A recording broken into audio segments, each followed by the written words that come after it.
المهم دخلت المملكة بين ألاحظ حاجم، ما فيش مجاني. عندكم ما فيش مجاني، عندنا في اليمن تمشي خطوتين تلقى مجنون. أنا مرة في اليمن مسكني مجنون. أحكي لكم القصة والله مطولين. رحت عند أصدقائي ومعاهم أخ وسيم جدا ومربضن له. قلت ليش مربضن له؟ قالوا هذا مجنون. قلت والله إن إحنا المجانين إن هذا عاقل. قالوا لا. راحوا يشتروا أغراض الجلسة والمجنون قال لي هذا الصورة مجنون. اقنعني. فكيته. أول ما فكيته أخذ الرشاش حطه في راسي. قال جيب الصنادل الله يكرمكم والجزمات والكوتشات والرشاش في راسي. جبتهن. قال رسم لي أسد.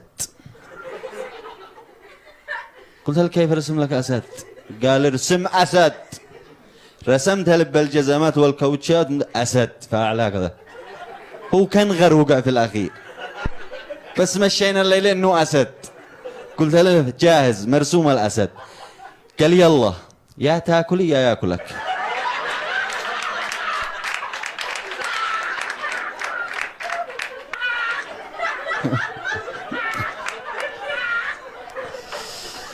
قلت لك كيف يا ياكلني ياكله؟ قال ما اعرفش يا تاكلي يا ياكلك.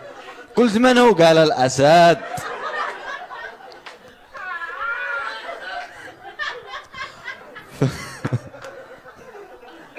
خذوا راحتكم عادي، انا جالس العب مع الأسد.